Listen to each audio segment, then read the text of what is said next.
welcome back to Nana Chats. Thank you for joining us again this week. This week we have Emmanuela, who is the owner of ONUA, which actually in Tree means sibling, but you might pronounce it as ONUA if you don't know. Hi everyone, glad to be here with you today. So she's going to give us some tips about how to start a business. So we'll get straight into it.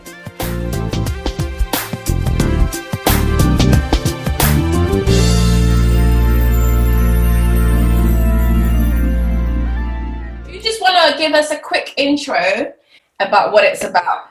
Yes, so ONUA, like Nana said, yes, is co-founded by myself, Emmanuela, and my brother Philip. We started it for various reasons. We really wanted to put West Africa on the map and kind of try to explain to the world that, you know, Africa, whilst, yes, a lot of people tend to see it as this one big continent, that, you know, when it comes to culture, when it comes to food and obviously language, that every part is quite different. And so we chose to kind of put a spotlight on West Africa, but it's also because my brother and I are originally from Ghana.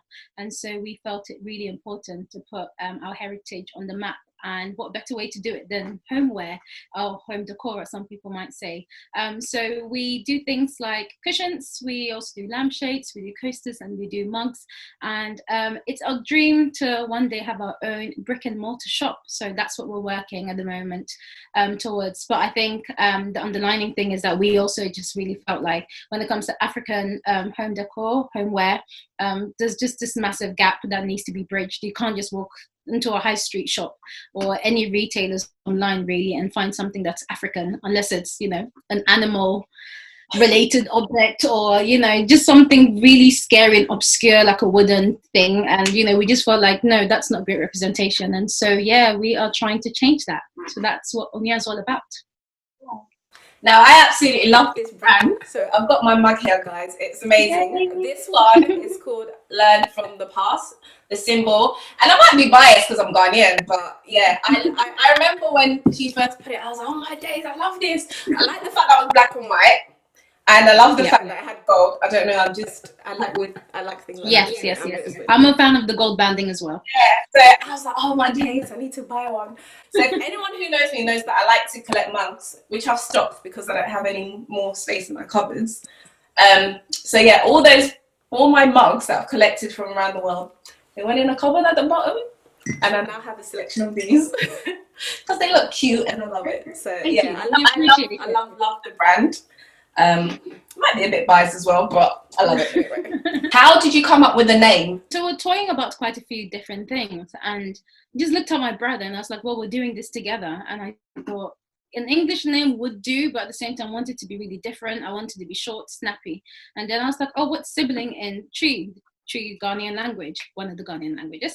And then we're like, oh, ONUA, 4 letters, easy, simple, let's do it. And obviously it represents who we are as co-founders as well, brother and sister. So I thought, yep, that's perfect.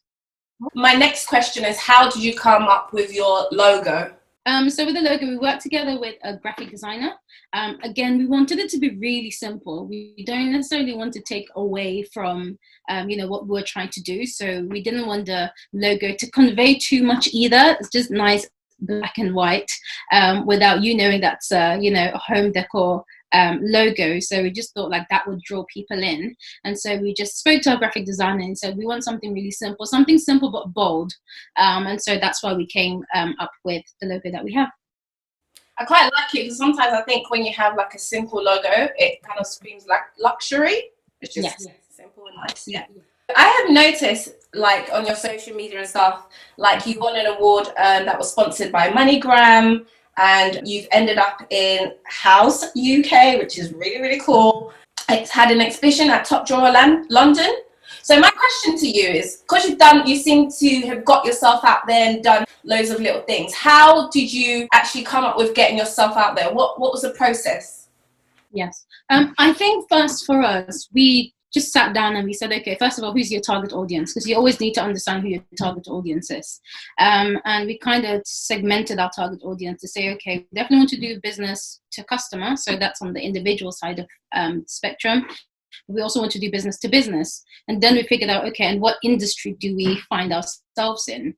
And as a result of that, we just then thinking, okay, well, if we're doing business to customers, we need to look at pop-up shops, for instance. We need to look at events. We need to look at festivals, and that's where you can then sell to people. And then also thinking about retailers, because whilst our long-term dream is to have our own shop, we also, I guess the midterm dream very much is to work together with retailers like your John Lewis's, like your Harrods, and getting our stock on their shelf to start off with and raise awareness. We also thought, okay, well, how do we actually get to those people? How do we get our products in front of those people? And that's then when you look at exhibitions, because with these exhibitions, you tend to have all these different buyers from all over the world, from all these different retailers that do come. And so we looked at all of those different things. But actually, when it comes to Top Drawer, actually, they were the ones that contacted us. And again, I was just like, whoa, how did they even find us? Because I think we're only like 3 or 4 months into trading, and then they found us. So that was amazing. And obviously when you go to places like this, you do meet lots of different people. And I think it was on the second day we got this representative from House who walked straight up to us and knew who we were.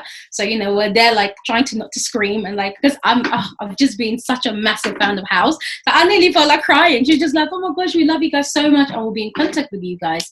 And that was just amazing. So spoke to her in the end a few days after, and she was just like, hey, we don't necessarily have anyone like your business on our platform, and we'd love for you guys to get involved.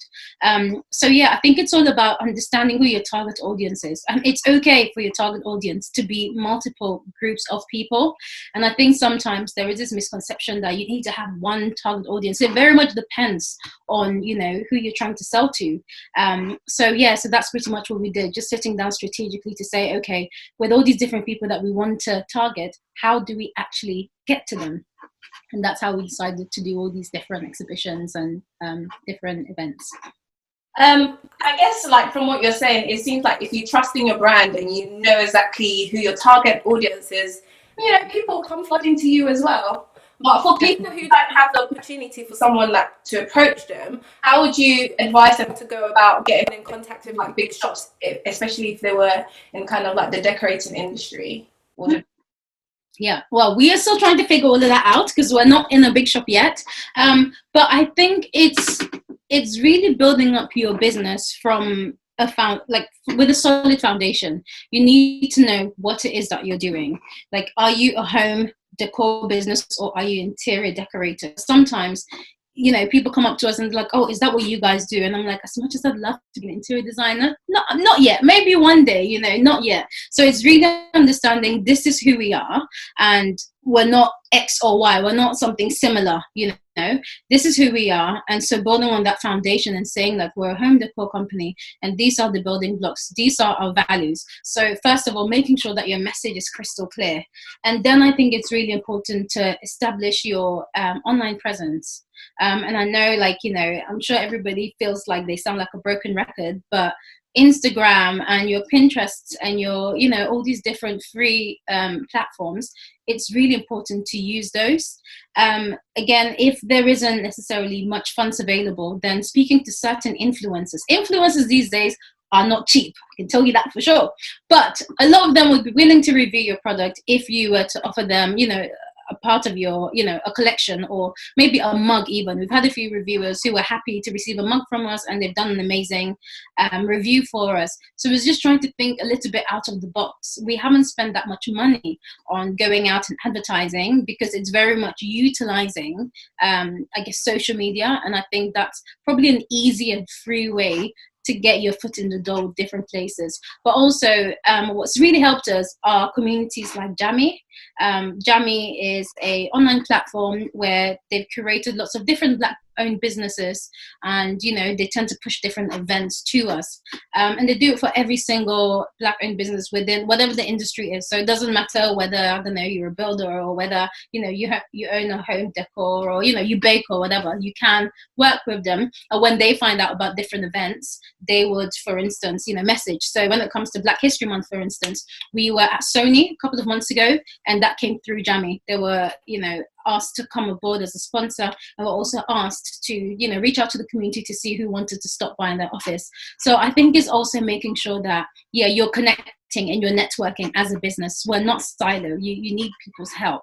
And it's just, coming to that realization. But definitely make sure that your vision, your strategy, everything is crystal clear and that you stick to it. That's really cool. What did you say their name was? Jamii. I've never heard of them. Yeah, they're amazing. Check them out. JAMII. Okay, so to get into a bit of things that people might not think of, how did you sign up for your business? Okay. So we sat down with an accountant, and he spoke us through Companies House. I think it's something that we probably could have done anyway, but it happened a few months when we were knee deep into designing and everything. So we just thought it was easier to sit down with someone to do it. But there's lots of material out there that can help you walk through the process of what you need to do to sign up to Companies House. There wasn't much to do, but because we were getting that sorted with our accounts and everything, we decided to outsource that part. But it's fairly straightforward from friends I've spoken to who have registered their business. So Companies House is your first step. And would you advise someone who's just starting a business straight away set up Companies House, or wait? I think it's good to start, because I think a lot of people get into this whole, it's just a hobby. Let's see how it goes before they sign up. I think the moment you sign, I remember getting the certificate from Companies House, and I remember thinking, we have a company. Like, it's not a joke. It's no longer a hobby, So I think it also helps with your mindset. It means that, people can look you up and people can see that I'm a director, that my brother is a director.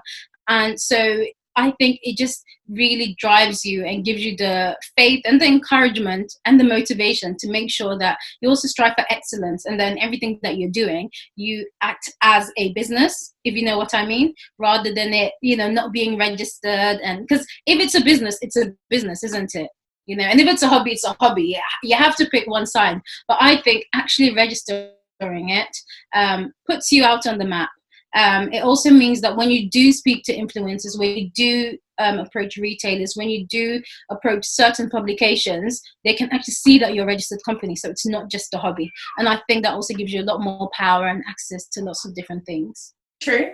And when it comes to taxes, what would be the best way to go around it? Because I've heard people say, okay, maybe don't sign up with Companies House yet. Get your feet up and running before you sign up, so that you don't have to completely start filing taxes, because they will come after you. You have a company, the year is up. What have you made? What do you need to pay in tax? Well, there is a tax threshold. This is why it's great to be an accountant. It only gets to a certain point where you have to start paying tax. Now, it depends as well. If you haven't broken even and you're not making a profit, you're not paying tax. The only fee that we're currently paying is for the accountant who does all the tax, the annual filing for us. That's what we're paying. At the end of the day, every single business does have to pay tax, and you also get to claim tax. So one key thing actually that a lot of people don't know is that when you are filing your company, you can also register. You can register for VAT, which is obviously tax that you can claim back, and also tax that obviously you pay. But when I buy, some of my cushions, for instance, like the insert of my cushions, I get taxed. If I was registered for VAT, I'd be able to claim that tax back, and that would, come back to me. So I think it works both ways. But I think the important message here is that you only get taxed once you start making a profit. And it's not like, you get taxed 70%. Again, there is a threshold that you get taxed. So it's part of you being a business. And if things are going well anyway, it makes sense to pay tax. I mean, it's the law of the land. This is what happens when you are a business. But it's not like you get taxed in your first year if you haven't broken even. And so I've got another question. So would you recommend that people get an accountant or do their own accounts, especially if they're not breaking even, because you're still having to pay for the accountant? Yeah, well, so with Companies House, every year you have to also file annually. Lots of different documents that you actually have to file. So apart from it being your taxes, there are other things that also needs to happen. And so an accountant can take care of all of that.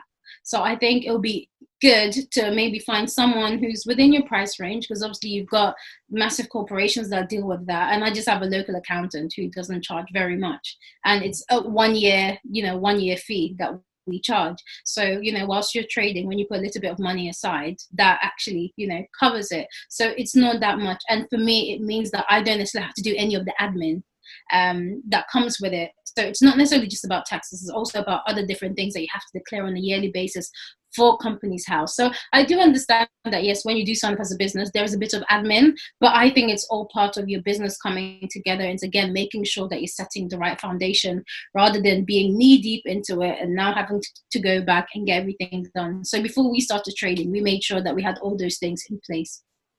So that brings it to an end. But before we leave you, could you please give us 2 pieces of advice that you give someone who wants to start their own business?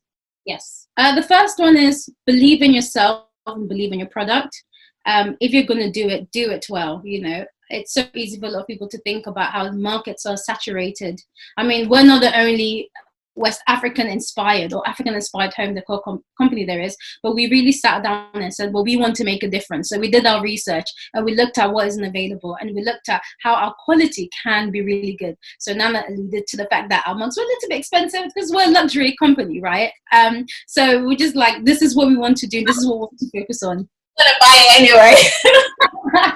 Thank you. Thank you. So yeah, it's just believing in your product. If this is your idea, own it, like it becomes your baby and run with it, because nobody can do that for you. So yeah, believe in yourself. You can do it. Just make sure that you believe in your product. Second piece of advice then would be just make sure that you get the foundation right. Make sure that you register your company. And if you're not ready for that, it's also fine, but make sure that your social media is set up in a way that represents you well. Make sure that your website is set up properly. Make sure that you've got flyers, that you've got business cards. Think of it as a proper company rather than half baking things and waiting for it. I think it's always good to just have a list down to see, okay, what is it that we need to do, and kind of go through the list, because it's really easy to be taking all these mental notes and actually it's very easy to forget these things. So just sit down with people around you, speak to people who have businesses, and just ask them for advice. What did they do? What are the basics? What does a good foundation look like? And just drawing in from people that have done it before, because you'll be surprised. People are willing to help, So yeah, so that would be my advice. Number 1, just believing in yourself, believing in your product. And number 2, make sure that your foundation is solid and build up from there. I really like the second point because I think it's best to have everything prepared, everything prepared and packaged, so that when you do say, oh, by the way, I'm doing this, they're like, oh, what's your website? You're like, oh, hell, not what's your website? You're like, I need to go home. Yeah, it's still coming. Yeah, I haven't finished, or that Instagram that I haven't set up properly. So it's best to have everything. And you just look a lot more professional as well. People want to buy from someone or a website or an establishment that does look professional. So, take your time. If you only want to start off with the Instagram, make sure your Instagram looks good. If you want to start off with a website, make sure that looks good. Yeah, there have been a few bloopers where, I've walked into places and people are like, oh, can I have your business card? And I'm there like, my business card on me, or I haven't got any flyers or something like that. So it's always good to be prepared, and people are apologetic, people understand, but there are times when, just make sure you're always prepared, even if you don't have these things, just make sure you have a good answer as to why you don't have these things. Explain if it's in the pipeline, and just talk about how people can contact you, etc. I like that. I feel like I learned a lot from this as well. So thank you so much, Emmanuela. Thank you so much for coming up on here and just giving us some tips about how to start a business. I'm going to put a link down to your Instagram and website, so guys, make sure you go and check it out. I personally love it, guys.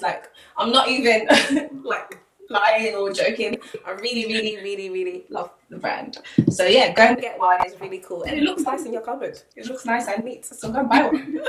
But yeah, thank you so much for coming, and thank you guys for watching, and I hope that we'll see you next week. Bye. Thank you.